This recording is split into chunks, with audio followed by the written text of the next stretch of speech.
Hola, ¿qué tal? Muy buenos días. Les saludamos para Enfoque Matinal. Son ya las 7 de la mañana y estamos corriendo por el día 2 de junio, un día antes de que podamos pasar la prueba, de decir, la segunda fase sacó buena nota. Pero bueno, la nota no la sabremos mañana, la tendremos que saber justamente hoy, por eso es un día muy interesante para hablar de este y otros temas. Así que les saludamos en equipo. Nelson Rodríguez, Pablo Maquini, que les habla, Adis Burgos. Que tengan un lindo martes.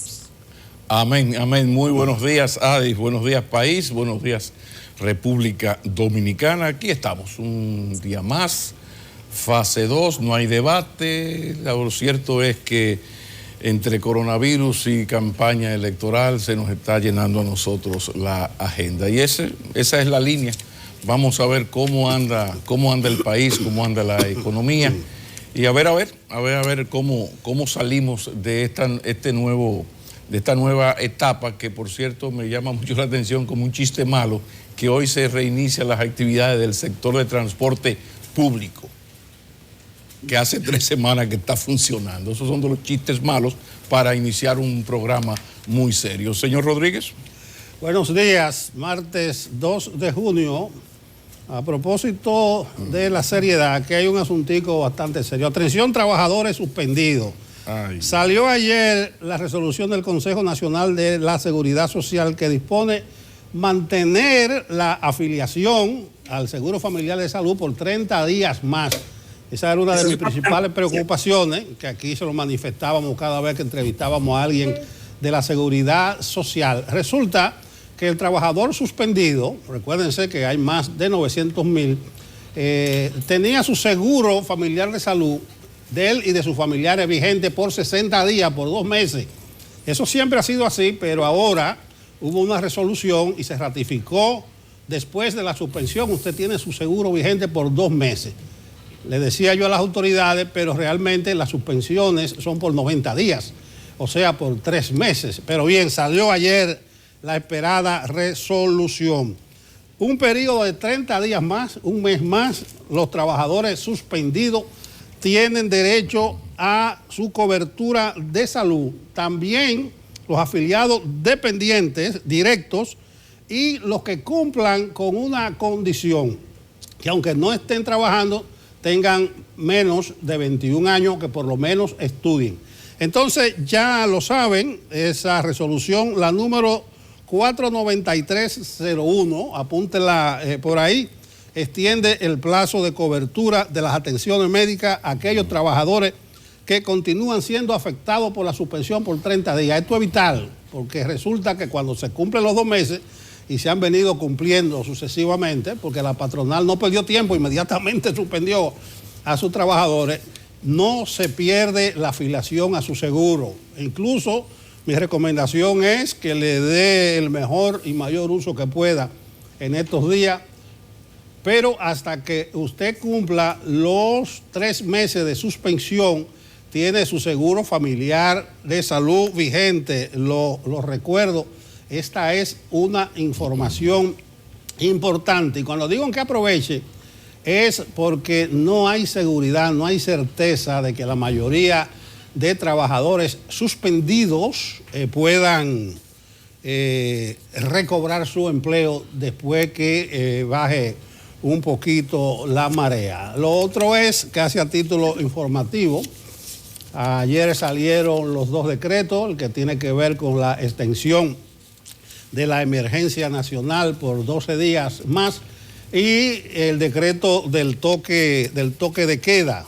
Prorroga la emergencia, prorroga el toque de queda en el horario de 7 de la noche a 5 de la mañana. Recuerden que por la vigencia de la emergencia nacional, el gobierno, el Estado, tiene derecho a suspender 2 prerrogativas esenciales, 2 derechos esenciales de la persona, que es el del libre tránsito y el de la libertad de asociación y de reunión. Esto se va a extender hasta el 13 de junio. Después de ahí, no sé cómo vendrá, si volverá la discusión al Congreso de una extensión más de la prórroga, pero ya después del 13 de junio se convierte en un poquito más delicado porque se acercan los días de las elecciones nacionales, que son el 5 de julio.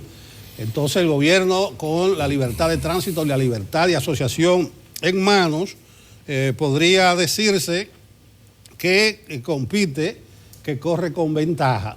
Mañana se iniciaría la segunda fase. No veo motivos para que no se pase a esa segunda fase. Y aquí quiero llamar un poquito la atención porque ya nosotros estamos viendo la sensación de cotidianidad que hay en la calle. Usted dirá, le perdió la gente el temor al coronavirus, pero al entrar a la fase 2 significa que unos 500,000 trabajadores o 500,000 personas se van a incorporar a la actividad productiva. Ya las pequeñas empresas van a trabajar en un 100%, las medianas que estaban en un 50% van a pasar a un 75% y además estarán autorizados a abrir desde mañana. Ya el señor McKinney habló del transporte público de pasajeros, pero los comercios de los centros comerciales, el transporte colectivo privado de pasajeros y las empresas, mira qué generoso, de juegos de azar.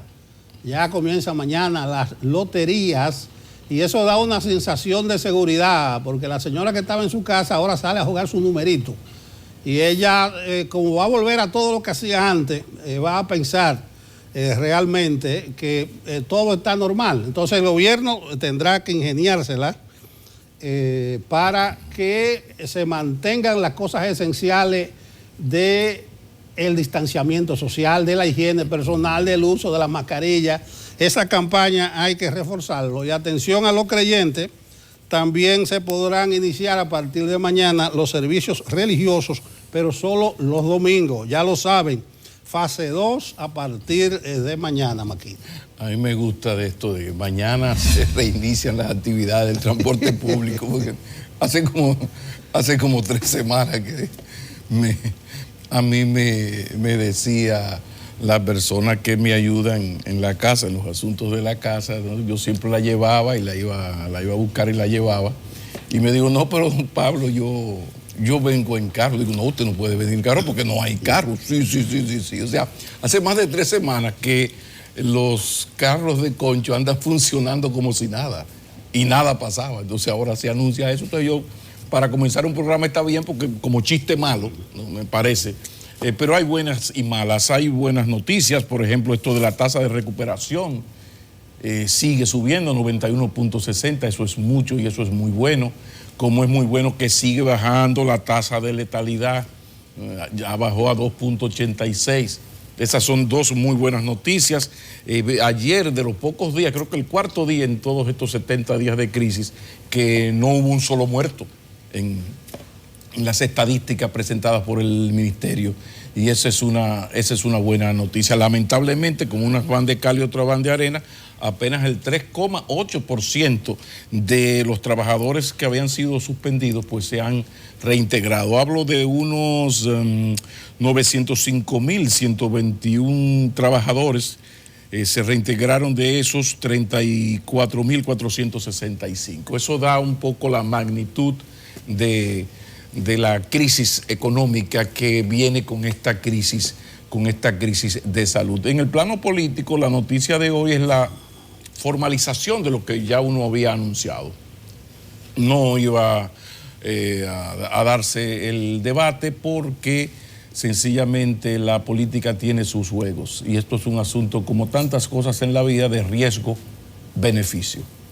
Si el riesgo de yo ir a un debate es mayor que los beneficios que yo voy a obtener, entonces yo no asisto. Y ahí está la historia reciente. Según las circunstancias donde usted esté situado, usted va o no va, asiste o no asiste a los debates. Efectivamente, lo que habíamos hablado aquí, que era nuestra sospecha y creíamos que iba a ocurrir así, lamentablemente, y digo lamentablemente porque uno apuesta a la cultura del debate que no existe en la cultura política dominicana. Y el debatir no es una exigencia del electorado dominicano. Y como no lo es, cada quien juega a sus intereses según el momento. Ya hablábamos ayer, como Peña, arriba en el 96, no quiso debatir con Fernández.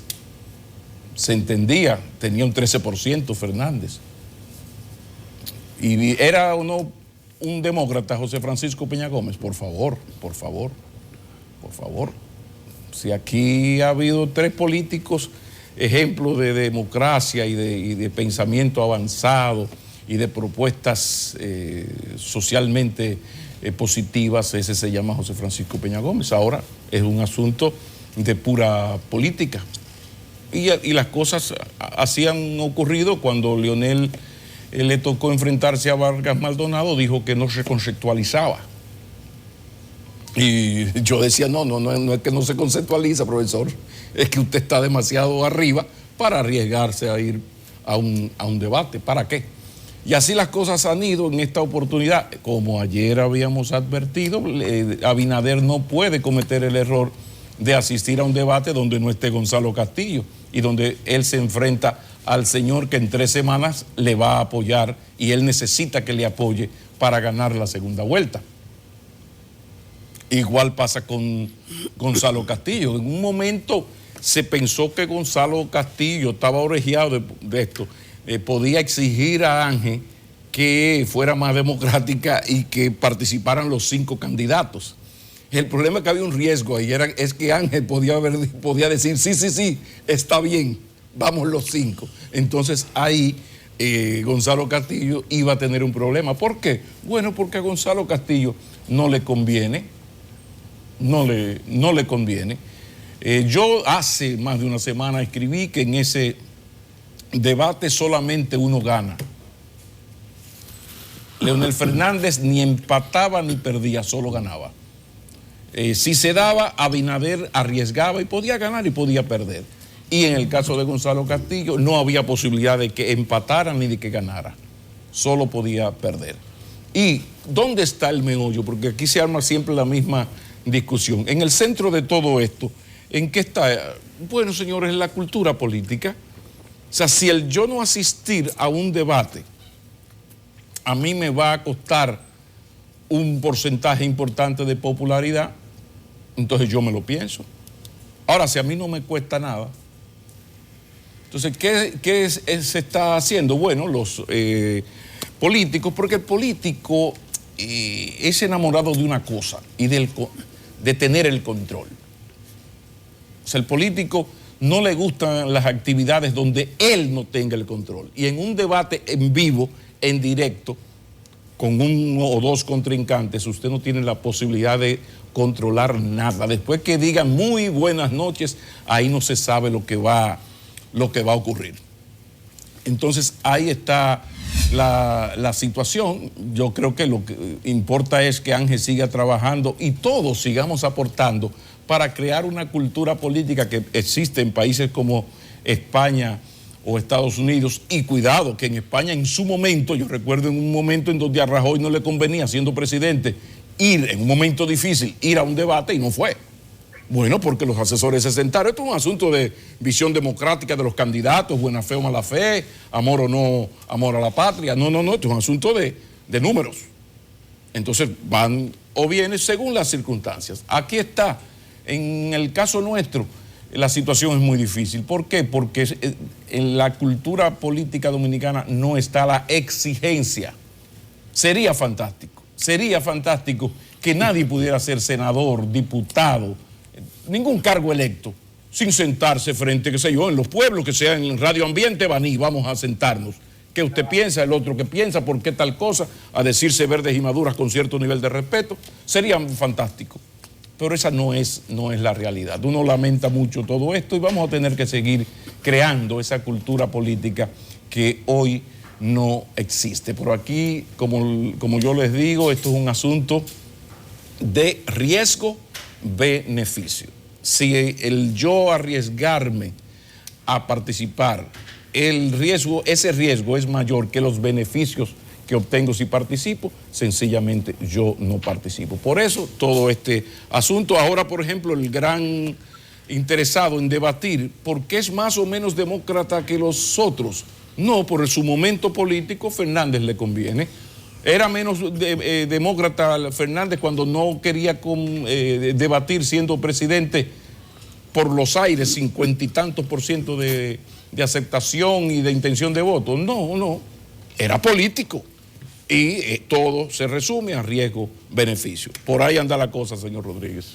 A propósito de beneficio, yo creo que el debate a nivel senatorial, por lo menos en el Distrito Nacional, podría correr la misma suerte, porque no creo que Faride busque nada debatiendo con Vinicito y con Rafael Paz, aunque ayer, entrevistado por nosotros, Orlando Jorge Mera dejó esa posibilidad abierta. Y digo que no busca nada porque Paz y Vinicito son de la misma corriente del pensamiento. Ahí la discusión de la lectura de la Biblia, del aborto, etcétera, etcétera, ella va a perder más que a ganar algo. Además, subrayaba ayer que por el histrionismo y las artes de Vinicito la estarían metiendo a Faride en una encrucijada. Pero es como usted dice, es un asunto de conveniencia. Gonzalo, que se evidencia en las encuestas que está subiendo, si iba a ir no ganaba nada, corría el riesgo de perder, y ya un debate entre Abinader y Leonel no tenía sentido. No porque tengan alianzas parciales en sí, sino porque Abinader va a estar confrontando a sus votos de la segunda vuelta, que están en el leonelismo. Entonces, le van a poner ellos dos a discutir. Es un asunto de conveniencia. Ahora bien, los jóvenes de empresarios para la próxima deben afinar un poquito más la metodología y algunos aspectos organizativos. Y yo creo que el asunto de limitar el debate a solo 3 de los 6 candidatos le quitaba algo de peso al asunto, se veía como discriminatorio, pero además usted aprende de la experiencia. Y el debate del 2016 se dio como muy bueno. Participaron 7 de 8, porque en este caso Danilo no buscaba nada en ese debate. Volvemos lo mismo. Sí, todo el mundo sabía, menos un dominicano, que Danilo iba a sacar más de un 60%. Pero ese debate con 7 de 8 se dio, quedó muy bonito. Incluso, recuerden ustedes que Soraya Aquino del PUN, del Partido de la Unidad Nacional, tuvo una participación muy destacada, destacadísima diría yo. Y lo digo de esa forma porque fue una de las comparecencias que más sonó, de la que más se habló. O sea, más sonora. Las más sonoras. Entonces, más sonora, más que ¿por qué destacada? ahora para el 20 se dijo que, bueno, participarán los candidatos que sacaron más de un 5% en la elección anterior, si en el 16 participaron gente que nunca le habían contado un voto? Entonces yo creo que sirva de experiencia a los jóvenes empresarios que también debieran afinar un poquito lo que queda. Lamentar que siga siendo una tarea pendiente esto de los debates, que no se confronten las ideas, las propuestas, y que la cancha siga abierta hasta para la descalificación personal, porque esas son las artes, el tira y jala, el dime y direte, tú me tiras a mí la caja, yo los cajones, eso es lo que va a primar. Entonces, deploro, lamento que no se haya dado el debate de Ángel, pero reitero, los jóvenes empresarios tuvieron parte de la culpa en algunos aspectos metodológicos, organizativos y de manejo de sus redes sociales, que lo decía ayer, se dejaron meter en un terreno descalificador para uno de los candidatos. Adisburgo, ¿cómo está Santiago? Bien, bien, saben ustedes que quiero salir un poco de ese tema porque tengo una preocupación. Como estamos en el tema del desescalonamiento, como lo han llamado, desescalamiento, pues es muy importante lo que está pasando y mantener más o menos esa supervisión del día a día. Y tenemos que saber de dónde venimos para poder entender hacia dónde vamos. Aterrizo. El COVID-19 llegó aquí por alguien que voló, vino desde otro país en avión, y entonces tuvimos la enfermedad. Por eso es tan importante el seguimiento a cuando el país sea abierto a los vuelos. El Instituto Dominicano de Aviación Civil ha tenido que hablar porque las líneas aéreas comenzaron ya a vender sus vuelos. Y qué interesante el hecho de que yo he tenido cerca gente que compró su vuelo, entonces puedo con fundamento referirme al asunto. Tengo a 2 personas cercanas que compraron su vuelo para estar aquí el próximo martes y vienen desde la ciudad de Nueva York. Yo me asombro y digo, no, pero ustedes vienen en un vuelo humanitario, porque sé que hay grupos esperando que se abran oportunidades de ahí. Dicen, no, yo compré un vuelo con una línea aérea. Yo, no, es que eso no se ha abierto, digo yo. Pues me porfiaron que sí, me tuvieron que mostrar la compra del vuelo. Digo, bueno, pero aquí hay problema. De paso, entonces, habla el IDAC y se refiere al asunto. Les digo que para nosotros sería inmanejable que se permita el ingreso de personas de forma ya abierta, porque no tendríamos cómo controlar el estado de salud de esas personas. ¿Cómo lo vamos a hacer? ¿Con pistolitas para saber si tienen fiebre? Si ya está demostrado que ahora mismo en República Dominicana más de la mitad de los casos que se están descubriendo día a día son asintomáticos. O sea, gente que no tuvo fiebre y ningún otro síntoma visible. ¿Y quién entonces va a hacer pruebas rápidas a cientos de aviones entrando a un país? Eso no lo aguanta un gobierno. Entonces, ¿cuál será el protocolo que vamos a establecer para aperturarnos? El Instituto Dominicano de Aviación Civil ha dicho, no sigan vendiendo, no sigan comprando vuelos. Esos vuelos no están autorizados. Pero como estamos acostumbrados más o menos en los últimos días a ver una cosa en el discurso o en la medida formal y otra en la práctica, por ejemplo, los carros del transporte público, los vehículos del transporte público de los que hoy Pablo ha hablado, pues uno se siente preocupado. Entonces vamos a ver dónde va eso a ir a parar, pero es muy peligroso lo que ocurra por esa vía, porque podríamos estar volviendo al mismo inicio y de mala manera. Otra cosa rapidita, y es que los mayores de 60 años son un público vulnerable del que no hay que argumentar, porque todos sabemos el peligro que tienen, como la tasa de mortalidad es mayor en ellos. Y ojalá en el programa podamos hablar, ustedes entienden muy bien este tema porque han dado seguimiento al proselitismo durante muchos años. Representan casi un 24% del padrón electoral esta vez.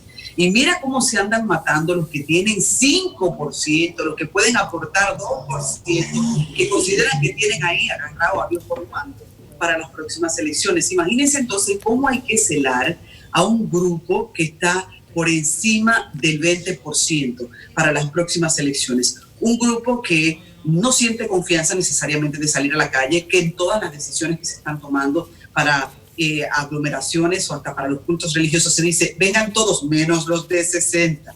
¿Cómo vamos a arreglarle el mundo a esa gente y a darles la oportunidad de que puedan votar por todo lo que representan? Siento gran preocupación. Una positiva. He consultado a infectólogos en las últimas 24 horas y están muy satisfechos. Dicen, no sabemos si es la temperatura, si es el sol del que tanto se especuló, pero últimamente los positivos no representan gente con síntomas graves. Estamos teniendo más asintomáticos que otra cosa. Eso significa que el virus de alguna manera está haciendo menos daño. ¿Iban a decir algo ahí? ¿No entendí? No. Quizás ahí recordar lo de la tasa de recuperación de 91.60 y la de letalidad que ya está en 2.86. Eso es excelente. Sí. Así que de alguna manera algo bueno está pasando por ahí que no lo podemos entender entre las rarezas de este virus. Por eso que yo decía ahorita que vamos mañana a la fase 2, porque no hay un solo motivo, pese a que la gente está tirada a la calle del medio, las estadísticas, los índices dicen que se puede pasar sin temor a esa fase 2 del desescalamiento. Me gusta esa palabrita, Maquine. Usted no es más que un desescalado.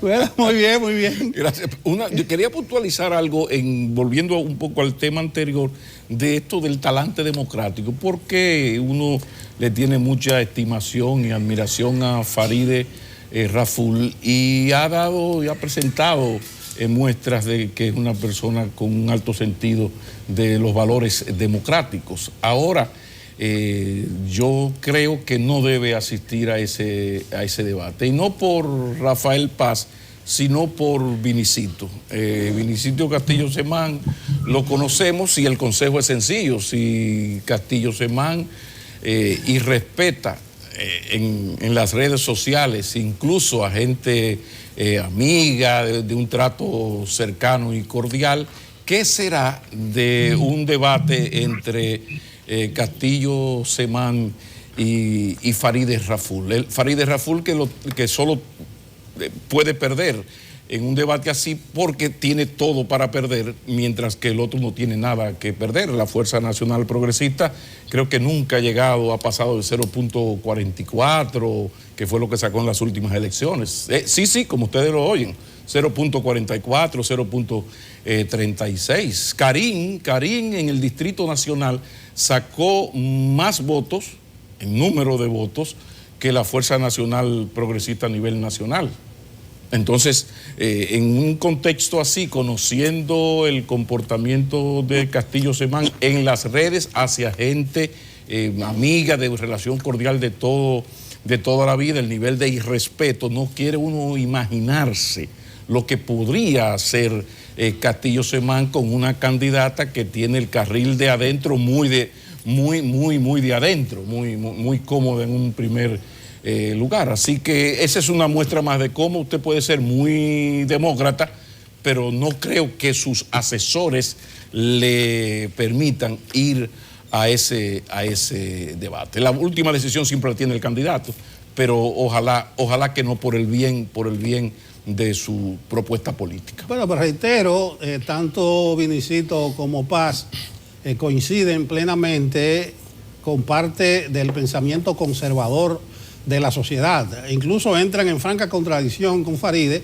en temas como lo de la suspensión del embarazo, en el tema migratorio, que de paso concitan gran apoyo en segmentos importantes de la sociedad.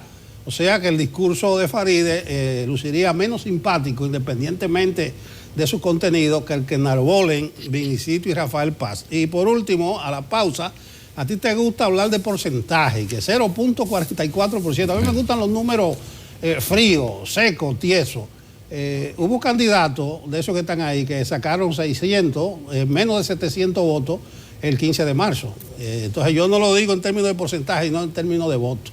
Lo que pasa es que con relación, si el que ganó tuvo 1.200 y tú sacaste 800, estás bien. O sea que por eso es lo bueno de los porcentajes. O sea, tú sacaste 10.000 votos. Bueno, 10.000 votos es mucho y es poco, porque si el que te ganó sacó 12.000, te fue bien.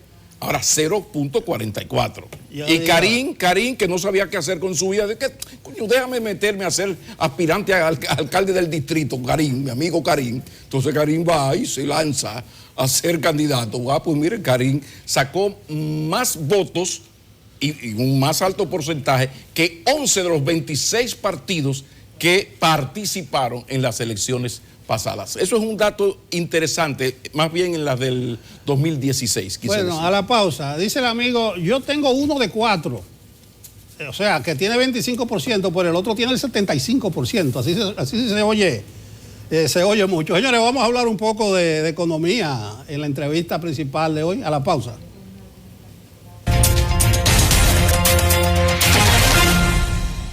Continuamos en Enfoque Matinal y recibimos a Antonio Siriaco, el señor economista, vicedecano del Departamento de Economía de la Universidad Autónoma de Santo Domingo. Todo un placer. Bienvenido.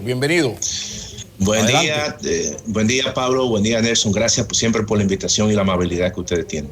Bien, Siriaco, vamos a hacer un balance amplio general de la situación económica en este momento a partir de que las medidas especiales de corte económico se han prolongado por un mes más, incluyen el mes de junio, es decir que ya hay las erogaciones del gobierno para los planes sociales, que son como 4, las recaudaciones, a pesar de que comienza a reanimarse la economía, siguen muy bajas. Dinos algo en sentido general.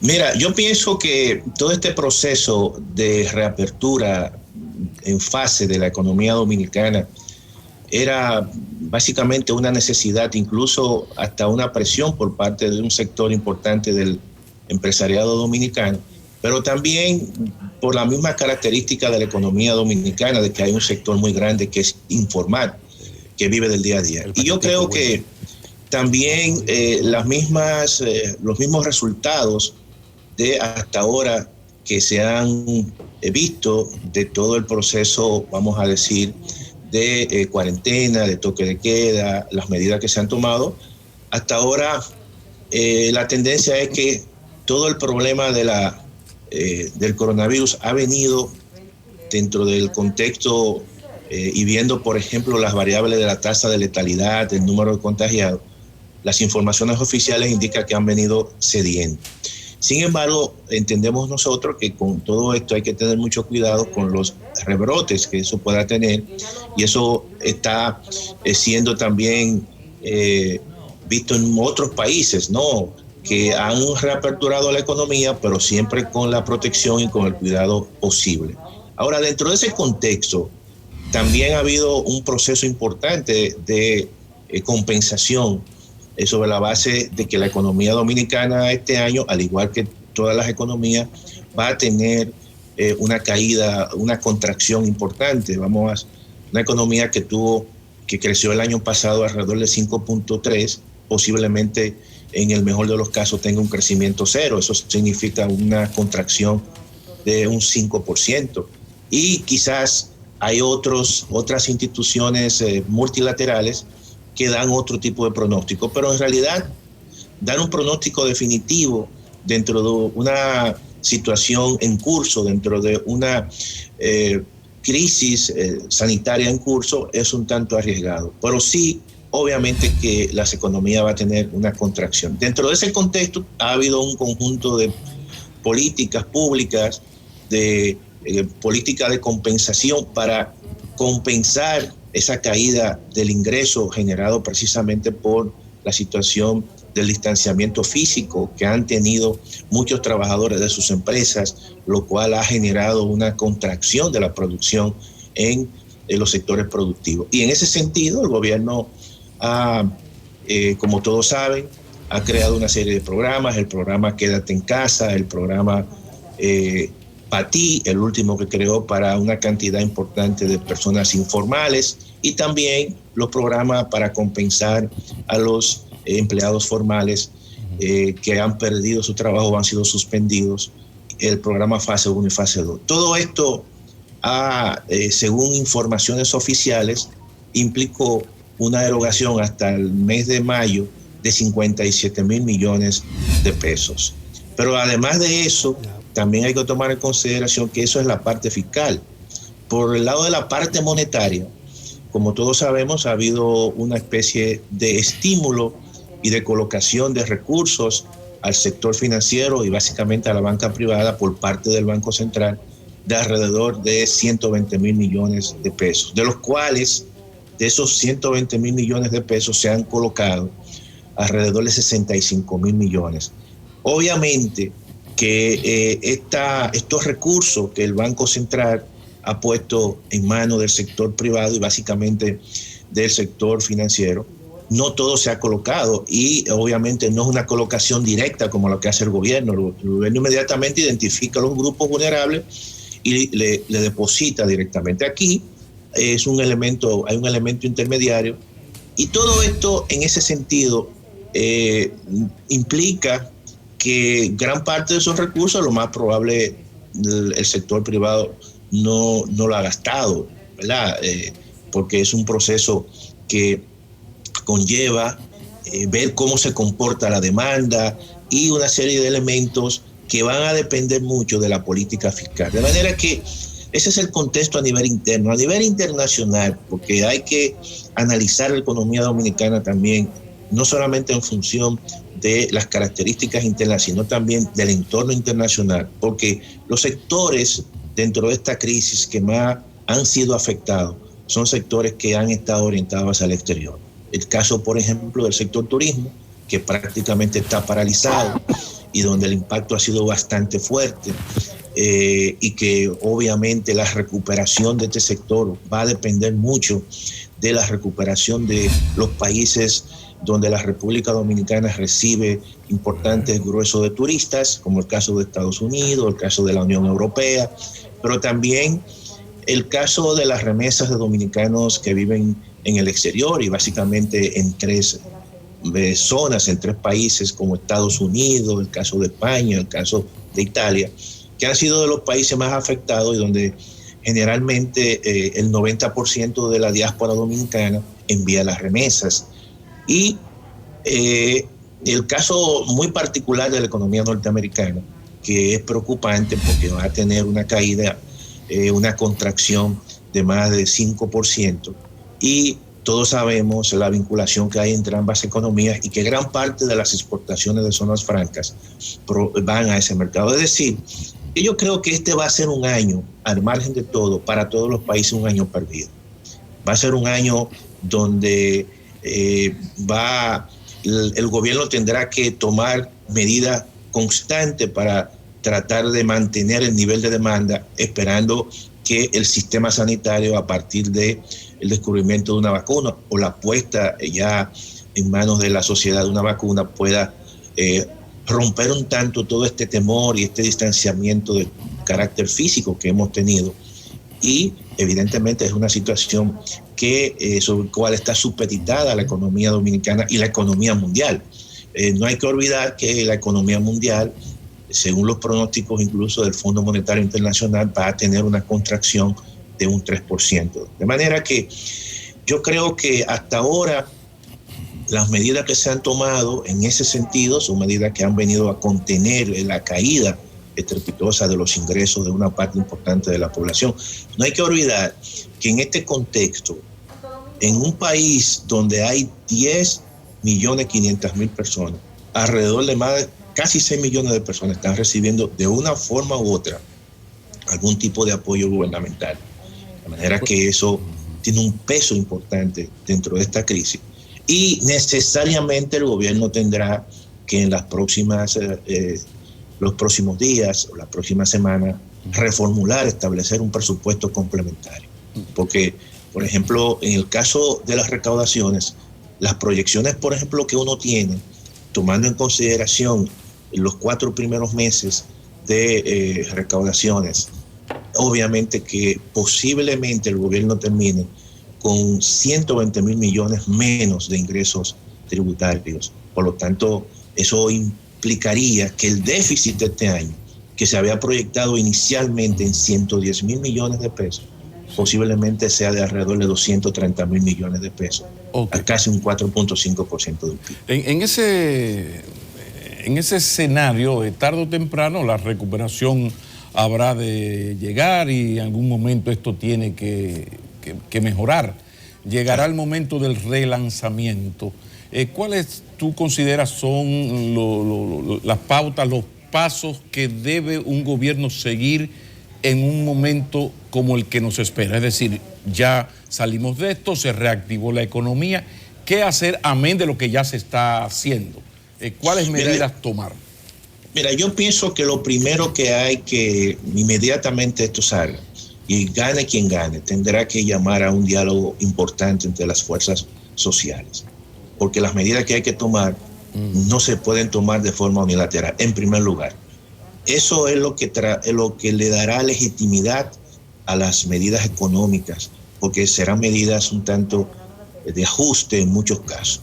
¿Qué yo haría? Por ejemplo, si yo fuese el presidente de la República, yo llamaría a un gran pacto social en la República Dominicana, un pacto fiscal, reformas importantes, y dentro de ese pacto fiscal yo me concentraría básicamente en 3 aspectos: aumentar los impuestos a las rentas más altas, disminuir el ITEVI de un 18% a un 15% o a un 14%, de tal forma que dentro de esa franja, que es un impuesto que lo pagan más los pobres que los ricos, yo mejoraría la capacidad de consumo de la gente, y básicamente de clase media y de clase baja. Sí, y también me concentraría en los aspectos que tienen que ver con las exenciones fiscales. Eso es en el caso fiscal.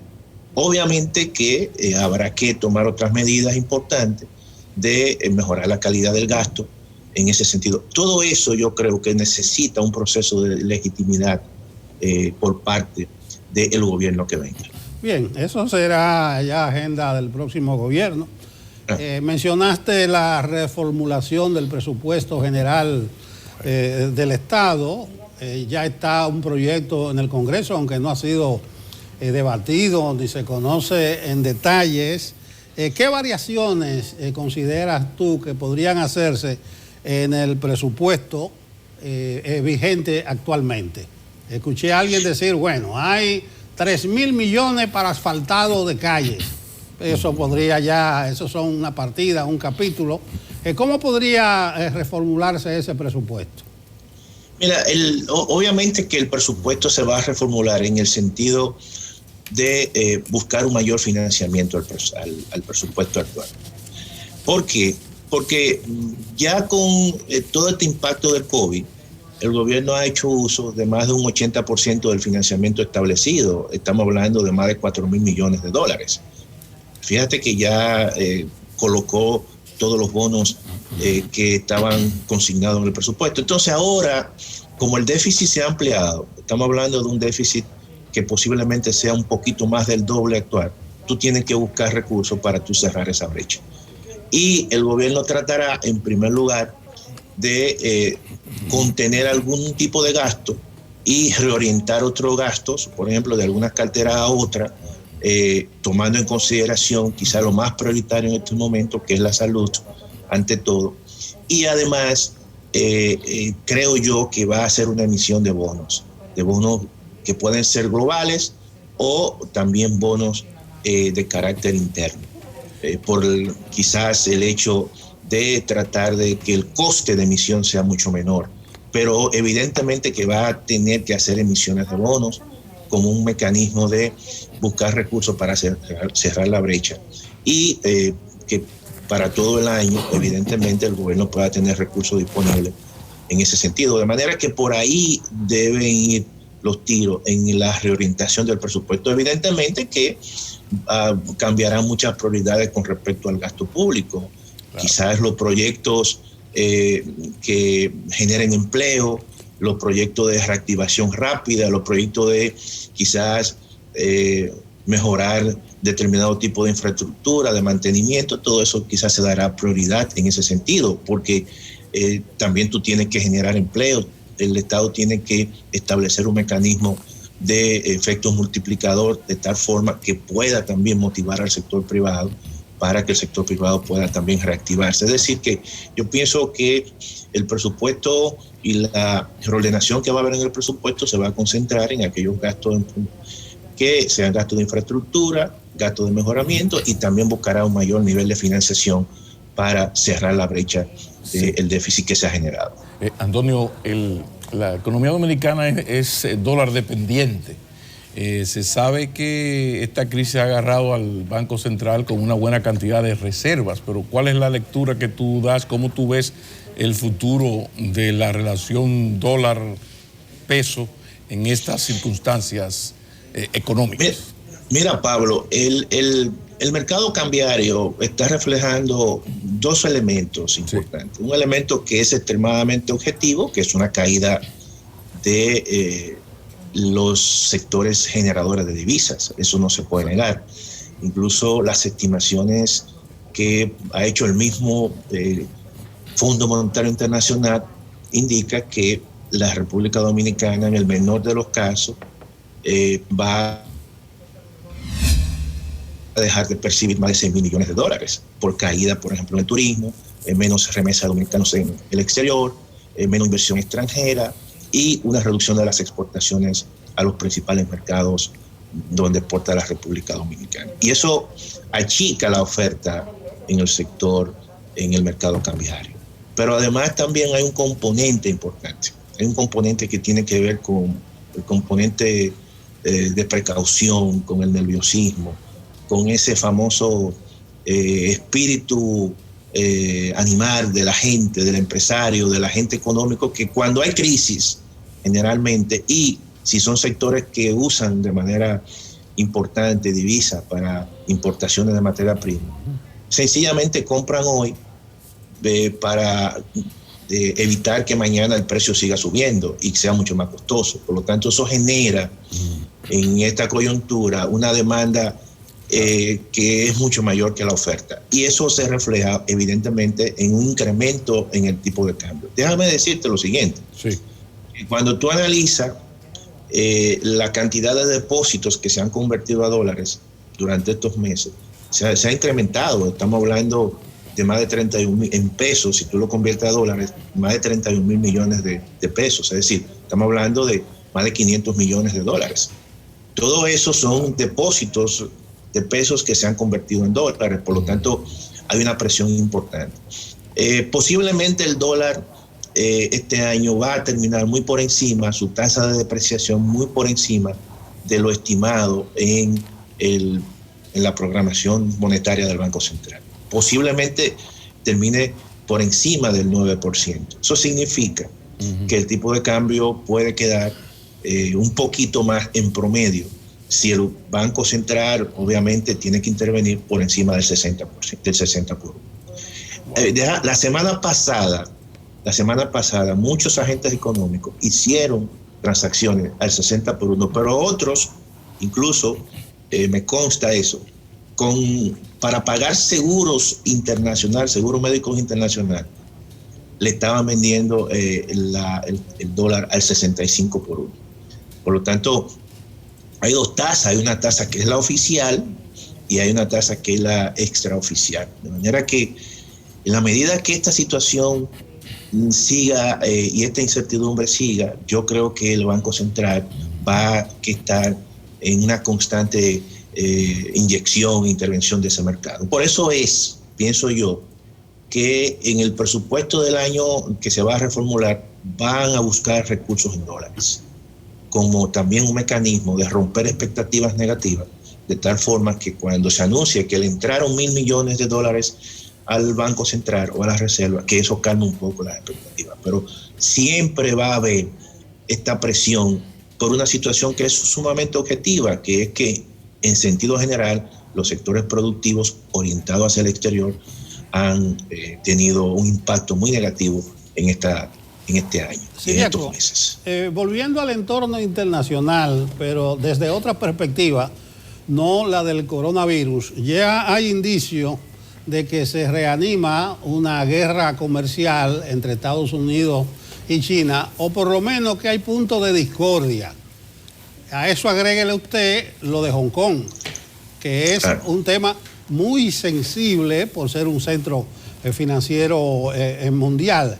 ¿Consideras tú que la actitud que mantiene Donald Trump con China podría agravar la situación al punto que el presidente chino dice que se avecina una nueva guerra fría? Esos son componentes ya por fuera de lo que ha causado el coronavirus. Sí, evidentemente que esta situación va a seguir. Tú sabes que, por ejemplo, en el caso de Donald Trump, el presidente Trump, está utilizando esto como un mecanismo incluso de hacer campañas políticas. Dentro de este proceso preelectoral que hay en los Estados Unidos, tratar de llevar algún tipo de trofeo, decir, bueno, yo pude quitarle a China y pude sentar a China en la mesa de negociación y ustedes los demócratas no pudieron hacer eso. Sin embargo, esto se complica aún más en el caso no solamente de China por la situación de Hong Kong, sino también en el caso de Estados Unidos por la situación actual que se está generando de los disturbios. Y eso, en cierta manera, esos dos problemas que están latentes en ambas economías, hace que ambos mandatarios, tanto Xi Jinping y Donald Trump, se concentren básicamente en problemas internos. Y quizás el tema de la guerra comercial tenga un receso hasta que esta situación en ambos países no se controle. Porque, por ejemplo, en el caso de China, los norteamericanos estaban utilizando el tema de Hong Kong como un mecanismo de atizar un problema interno en China, de tal forma de convertir ese problema en un problema no solamente de carácter nacional, sino de carácter global. Y como un mecanismo de debilitar a China en un proceso de negociación. Sin embargo, surge este problema en los Estados Unidos, el cual le quita a Trump un poquito toda esa parte, ese objetivo que tenía, y se debe concentrar en resolver un problema a nivel interno que le va a afectar a él a nivel, incluso a nivel político. De manera que yo creo que eso, en cierta manera, calma un tanto toda esa reactivación posible de la Guerra Fría comercial. Pero eso va a estar ahí, eso evidentemente va a seguir, porque es una lucha hegemónica, es una lucha de una potencia emergente versus una potencia que evidentemente nadie quiere que le quiten su supremacía. Eso la historia lo recoge, incluso desde las dos grandes ciudades, tanto Esparta como Grecia, Tucídides lo recoge precisamente la guerra de Peloponeso, y eso va a estar ahí. Verdaderamente China es una expresión de un país, de un continente que verdaderamente ha venido ganando peso. Los norteamericanos se descuidaron mientras se concentraron en los problemas del Medio Oriente. Los chinos venían ganando mercados, ganando espacio económico, y al final se ha demostrado que el que domina la economía prácticamente domina el mundo. Bueno, y los chinos. O sea que el viejo Marx tenía sus razones, don Antonio. Eso es así. El viejo Marx tenía sus razones. No, y no porque sea Marx, sino sencillamente porque la realidad es así, al margen de que lo dijera Marx o dijera. Esa es la realidad. Sí, ya viene McKinney con su marxismo. Que la base económica de la sociedad determina la superestructura. Conceptos elementales del materialismo histórico. Gracias. De Marta Hanecker, ¿verdad? Sí. Gracias, Ciriaco. Realmente el panorama no es lo más halagador posible. Recuérdense que se está hablando de una contracción que puede ser de menos 5%, pero dice la CEPAL que eso es siempre y cuando Estados Unidos no baje de 3%, que eso podría tener mayores repercusiones. Así es, pero yo pienso, antes de concluir, que inmediatamente pase esto, la economía y las economías se van a recuperar, se van a recuperar muy rápido, porque no es el problema no ha sido un problema de la economía, ha sido un problema externo a la economía, y las fábricas están ahí, están intactas, toda la capacidad productiva está intacta. Es una situación sencillamente de una solución externa, una solución sanitaria. Inmediatamente creo que va a haber una reactivación muy fuerte de la economía. Bueno, gracias, Ciriaco. Bueno. A ti, a ustedes. Gracias. Muchas gracias. Vicedecano de Economía de la UAS, ahora nos tiró para bien atrás. Yo me fui a Fanasiev. Marta bien atrás. Bueno, me pone a pelear con alguien de la UAS en ese terreno. Gracias. Antonio Ciriaco, economista, vicedecano de la Facultad de Economía de la UAS, ha sido nuestro invitado. Continuamos con Enfoque Matinal. Gracias por continuar con nosotros. Vamos ahora en Enfoque Matinal a una entrevista muy interesante, actual y necesaria. Durante la pandemia estuvimos en principio observando cómo se comportaba el tema de violencia intrafamiliar.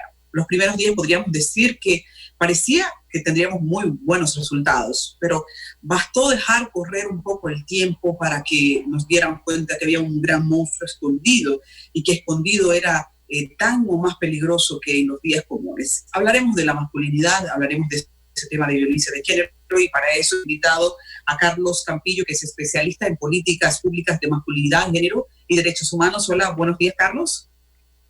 Hola, buenos días. Espero que estés bien y también que estén bien todas las personas que nos están viendo. Así es, también nos acompaña Pedro Reyes, es psicólogo del programa de cultura ciudadana de la vicepresidencia. Hola, Pedro, buenos días. Hola, buenos días. Gracias a ustedes por la invitación en el día de hoy. ¿Estamos? Vamos a ver. Parece que la señal no nos está haciendo una buena jugada, haciendo esta entrevista de manera remota. Todos estamos en lugares distintos, pero ya ustedes saben que ese es el nuevo modo en tiempos de COVID. ¿Me escuchan bien? Carlos y también Pedro, ¿me escuchan bien? Sí, totalmente. Okay. Empecemos hablando por la interpretación que ustedes dan a este momento. hay una realidad. En República Dominicana lidiamos con una violencia intrafamiliar que ha sido letal, que ha sido dolorosa, y este tiempo de la pandemia, a la interpretación de ustedes, quisiéramos saber si empeoró eso o si cambió el estado de las cosas.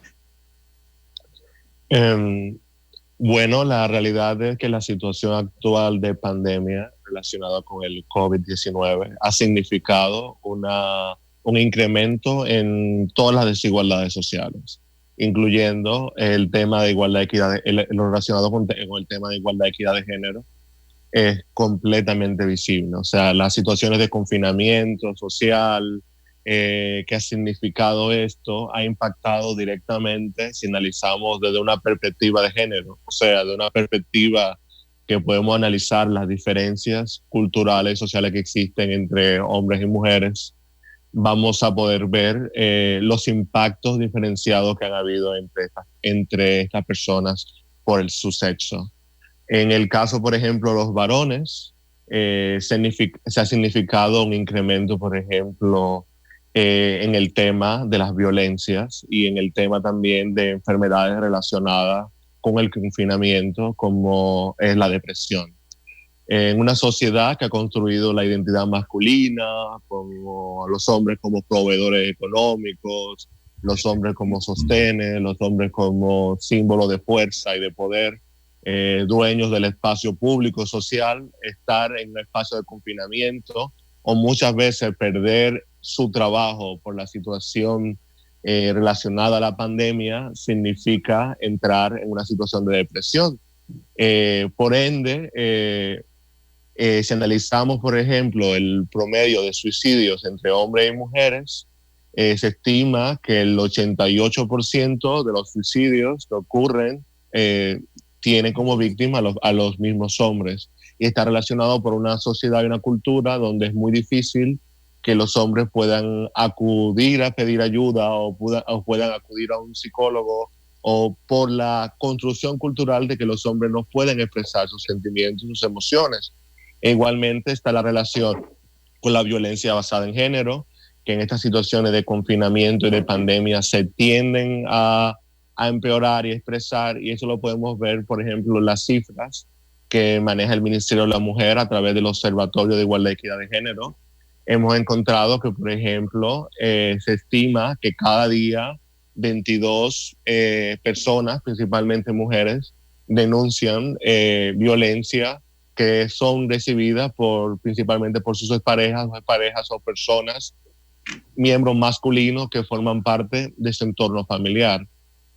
Y se han analizado, por ejemplo, los efectos, no solamente en el tema de la violencia basada en género, que es una violencia que está construida socialmente y culturalmente por un tema de superioridad relacionada al sexo, sino también, si analizamos una perspectiva de género, también el caso, por ejemplo, de estas medidas políticas que se han utilizado para el manejo de la pandemia, como han sido el toque de queda. Si analizamos que las personas detenidas por no cumplir los horarios, la mayoría son hombres, y esto tiene que ver mucho con una cultura y una sociedad donde el género construye en los hombres que deben de ser fuertes, que deben de ser arriesgados, que esas medidas no son para ellos, y que incita muchas veces a no cumplir estas medidas, y eso se traduce, por ejemplo, en las detenciones masivas que se han vivido, que la mayoría han tenido, que han tenido varones, e igualmente en la violencia que se ha ejercido. Sí, wow, esa radiografía que haces nos permite entender muy bien cómo todo esto impacta a ese modelo masculino que nosotros hemos tenido. Pero cuando hablamos de nueva masculinidad, que es el fuerte que ustedes están trabajando, ¿por dónde arrancar visto todo esto? Bueno, cuando hablamos de masculinidad es importantísimo, porque trabajar con masculinidad es fundamental, y mucho más en este tipo de situaciones. Cuando hablamos de nuevas masculinidades o masculinidades positivas, en realidad es una herramienta metodológica que parte de la educación popular, o sea, de una educación en la cual las personas, a través de las realidades que viven en su entorno, pueden construir conocimientos y conocimientos críticos, o sea, conocimientos críticos que pongan en dudas cosas que han sido construidas socialmente y culturalmente que les afectan a ellas. En el caso de los varones, es construir conocimientos que liberen y que puedan desarrollar actitudes igualitarias. Por ejemplo, en el tema de la pandemia, se ha visto mucho cómo continúa la desigualdad en el plano del trabajo doméstico y la corresponsabilidad. Las mujeres siguen haciendo la mayoría del trabajo doméstico. Se estima que de 22 horas que dedican las mujeres, los hombres dedican menos de 8 horas. Y esto en la pandemia continúa, aunque muchos de los varones no estén realizando trabajo fuera del hogar. Entonces, este tipo de herramienta incentiva a los hombres a tener actitudes igualitarias en las labores que están realizando dentro del hogar, a tener una mayor responsabilidad, a tener una mayor responsabilidad con el cuidado de sus hijos, a tener una mayor responsabilidad en el cuidado, por ejemplo, que se está teniendo de la educación a distancia. Entonces está promoviendo este tipo de actitudes relacionadas también con el trabajo doméstico. Y en cuanto también el manejo de las emociones, el manejo del estrés, porque muchas veces está íntimamente relacionado con el ejercicio de la violencia, incentivar que los hombres puedan expresar sus emociones, que puedan expresar a través de canales, puedan pedir ayuda. También la masculinidad positiva promueve este tipo de cambios de actitudes machistas con el objetivo de desmontar todas estas actitudes patriarcales, las actitudes identitarias de los mismos hombres. Y vamos a hacer esta entrevista práctica al mismo tiempo. ¿Qué ejercicios recomiendas para un hombre que nos está mirando y que ya reconoció que él es así, él es machista? Tal vez no ha ejercido ningún tipo de práctica violenta, pero ya se sabe machista porque cada uno sabe de qué cojea. Dinos cómo puede comenzar a hacer prácticas sanadoras. Uno de los ejercicios que nosotros incentivamos con los varones es que los varones también puedan identificar que el machismo afecta totalmente su propia vida. O sea, que los hombres no puedan expresar sus emociones, lo afectan en el desenvolvimiento de sus relaciones con las demás personas, las relaciones con sus parejas, las relaciones con sus hijos, inclusive hasta en las relaciones laborales. Ver que esto es un asunto que también afecta a sus propias vidas es algo que ayuda muchísimo a los hombres a repensar y a pensar hacia actitudes más igualitarias y equitativas. Por ejemplo, incentivar que pedir ayuda, llamar a un psicólogo a través de los diferentes servicios de atención psicológica y emocional que existen a través de diferentes instituciones es algo que lo puede ayudar y algo que no lo va a hacer menos hombre, sino que todo lo contrario, que va a ayudar muchísimo a que tenga una vida más plena y una vida quizás más feliz. Entonces, este ejercicio de repensar de cómo esto puede ser un beneficio es una estrategia que nosotros utilizamos bastante a través de las diferentes metodologías que se utilizan, desde la educación popular o desde la intervención psicológica, que quizás Pedro es más especialista en el tema de intervención psicológica. Pero más o menos esas son algunas herramientas que nosotros utilizamos. Quiero imaginar que soy un paciente y que estoy frente a ustedes y que ahora ustedes van a hacer conmigo terapia. Arranquen. Yo soy un paciente que ha reconocido que es machista, aunque todavía no ha rayado en la violencia. ¿Qué puede hacer? ¿Qué puedo hacer? Mira, yo creo que lo primero es que el machismo no se reconoce tan fácil. No se reconoce tan fácil en el sentido de que ya un adulto ya viene con una construcción cognitiva, es decir, de pensamiento, y también una construcción cultural que hasta cierto punto apoya el machismo. La desigualdad está en múltiples áreas de nuestro país. Está en las empresas, la desigualdad está en la religión. Todavía tenemos cierta desigualdad a nivel político. Tenemos desigualdad en múltiples escenarios. Muy grande y agresiva. Pero estamos trabajando para eso. Entonces, justamente la idea es como primero partir de que el reconocimiento del machismo es difícil. Por eso hay que partir de políticas públicas que trabajen para la concientización, para que se vaya a nivel grupal, ir desmontando estos roles de desigualdad, esos roles donde el hombre tiene que ser, por ejemplo, quien provee en el hogar, ese rol de que yo como hombre a lo mejor no hasta cierto punto no me cuide de mi salud, que eso es lo que justamente lo que busca la masculinidad positiva, que yo como hombre me preocupe por mi salud, que yo como hombre también exprese mis emociones, que yo tenga, vamos a decir, un compartir en el hogar, no solamente en la parte económica, también en la crianza de mis hijos, en las responsabilidades del hogar, que por ejemplo, así como la mujer tiene meses para estar con su hijo, que también el hombre lo tenga. Entonces, cuando se crean políticas públicas, que es lo que estamos buscando, donde desde el Estado se aboga por la igualdad, vamos a decir, a nivel social, se van eliminando esos roles, pues entonces la persona va despertando. Ahora bien, si una persona despierta a través de los múltiples talleres y documentos que tanto el Ministerio de la Mujer como Vicepresidencia y Cultura Ciudadana han creado, y dice, bueno, sí, yo me estoy identificando, me estoy reflejando que a lo mejor tengo una conducta de control, pues entonces creo que hay múltiples servicios. A lo mejor, Carlos, si queremos hacerlo desde las líneas de atención, que hacemos el roleplay, como si tú llamaras a la línea nuestra, ¿cómo sería? Bueno, básicamente, por ejemplo, culturas, nosotros a través del Ministerio de la Mujer, nuestras políticas se enfocan básicamente en el tema de sensibilizar y trabajar con hombres y varones, el tema de promover actitudes equitativas y también de promover las violencias basadas en género, o sea, principalmente a través de charlas, talleres, conferencias con universidades, sociedad civil, hemos trabajado con el ejército, policía, inclusive con hombres que representan lo que es social y culturalmente lo que son esas masculinidades hegemónicas, o sea, esas masculinidades ultrapatriarcales que representan todos los estereotipos de lo que significa un macho man.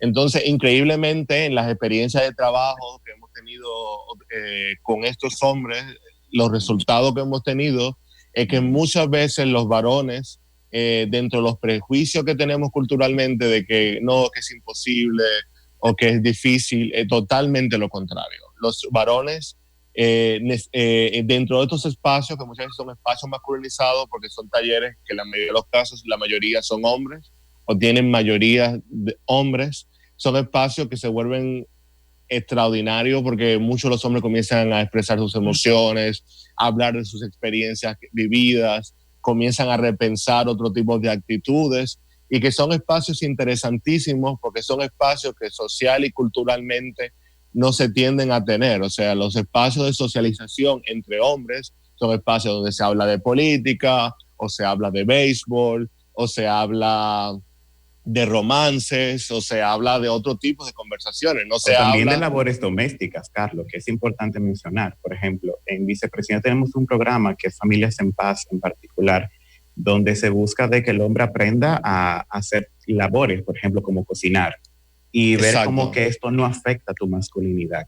Es decir, bueno, es interesantísimo. Desde 2015, Prosoli está trabajando fuertemente en esta parte de, mira, van a los barrios o cualquier zona del país, se reúnen con los hombres, como dice Carlos, hacen esta parte, esa conexión de, primero, que son hombres también, pero también tenemos psicólogas que trabajan muy bien la masculinidad, porque hasta dentro de nuestras políticas también vemos que una mujer podría trabajar esta parte. Ahora bien, si le llega un poco más directo a un hombre a hablar, por ejemplo, de la parte sexual, hablar de paternidad, hablar a lo mejor de igualdad, porque muchas veces como hombre tú sufres también las mismas consecuencias. Entonces, por ejemplo, en la línea de la felicidad que maneja la vicepresidencia, aquellos hombres que nos llaman y nos dicen, yo estoy teniendo conductas machistas, es un proceso de educación para que la persona reconozca, identifique cuáles son esas conductas.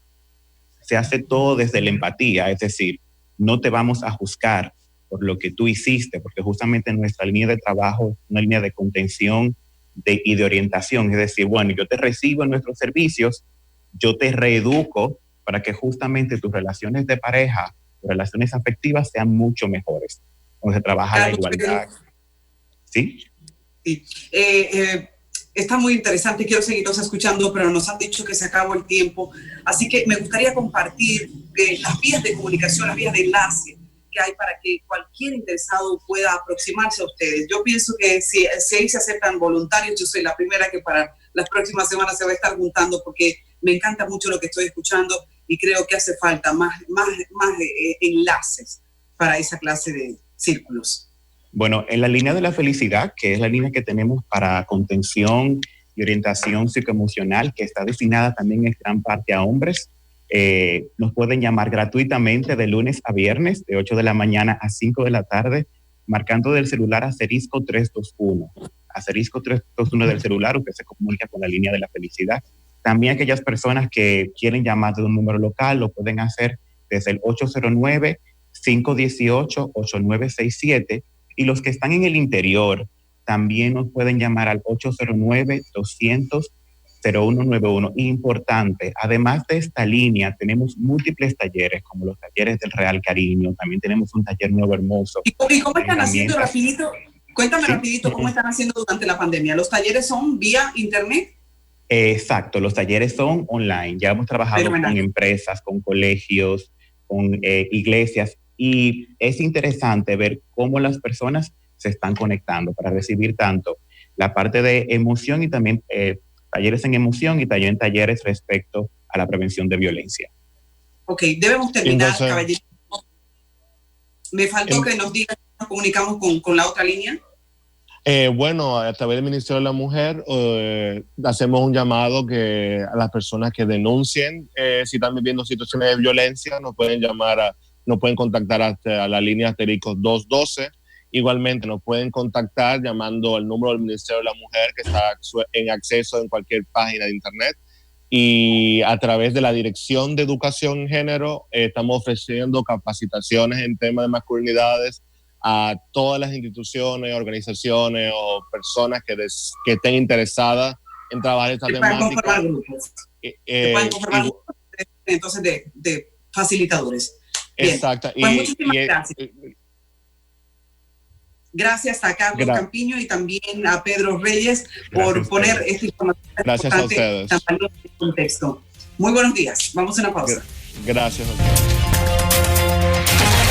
Continuamos en Enfoque Matinal y recibimos a Samuel Guzmán para saber cómo andan las redes. Samuel, ¿cómo andan las redes sociales? Buenos días, Pablo. Ya iba a saludar con la que no era, que con esta, ¿verdad? Que hace el saludo. Buenos días, amigos de Enfoque. Sí, el codo ahora, que es lo que está en boga.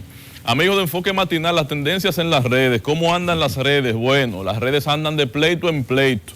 Y no podemos iniciar esta sección sin hablar del tema más caliente ahora mismo en las redes, que es el famoso enfrentamiento que significaron dos diputados en el Congreso con un toquecito por la espalda que por poco le cuesta un knockout al diputado Levis Suriel de la Fuerza del Pueblo y un señor Aridio Vázquez del sector danilista. Vamos a ver si, creo que no hay audio, ¿verdad? De eso, solamente la imagen.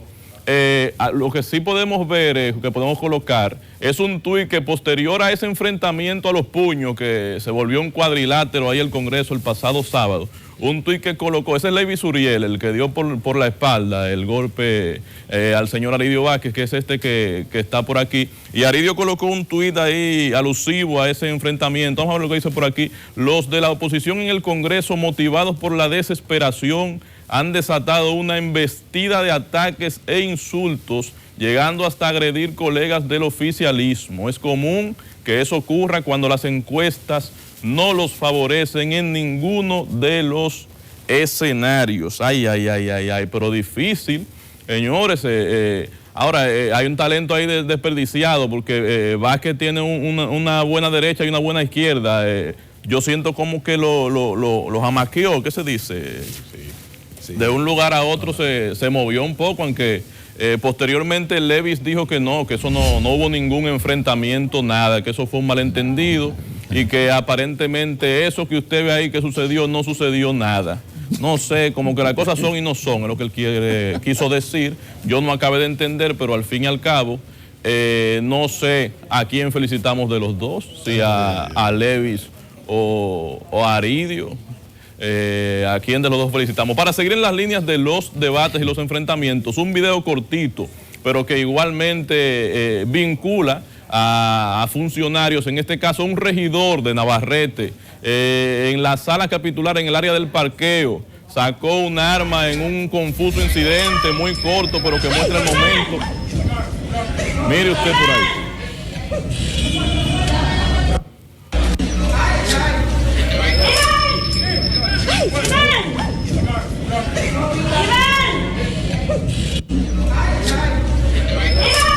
En un segundito, mire cómo se ve ahí, en un segundito, creo que los tres están vestidos, los dos que están en el enfrentamiento están vestidos de rojo. Mire ahí cuando se ve que por la cintura, pues el identificado regidor, pues toma su arma de fuego. El incidente confuso, por el momento la versión que se maneja de ese incidente que anda rodando en las redes sociales, regidor, según dicen hasta ahora del PRM, es que había un préstamo de por medio, un dinero que no se había pagado, unas deudas entre uno y otro, y aparentemente no ha quedado muy claro el tema. El caso es que sí, ese también se produjo, no sé si lo va a negar también el regidor y el empleado, como el señor Levis Castillo, en Navarrete. Así que cuídense ustedes, cuídense que los ánimos como que están un poco caldeados en estos días, y yo vuelvo a insistir en el tema de la paciencia y tratar de estar, porque hay que estar de lejito ahora en estos días, y si hay que estar de lejito no hay momento para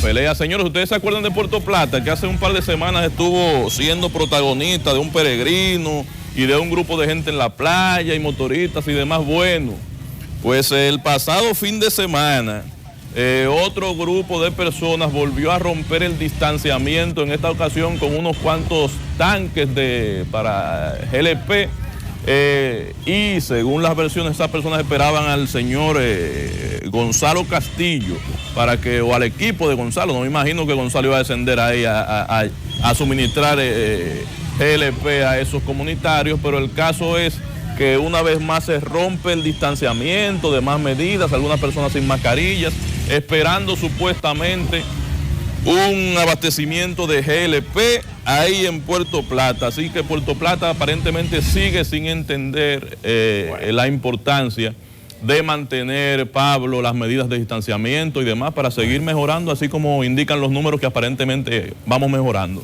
Samuel, muchas gracias. Todo un placer recibir a Samuel Guzmán para saber cómo están, que ya ustedes ven cómo andan las redes sociales. Una imagen sigue valiendo más que 1000 palabras. Vamos a la pausa. Finaliza Enfoque Matinal. La invitación para mañana. Feliz resto del día. Nos vemos.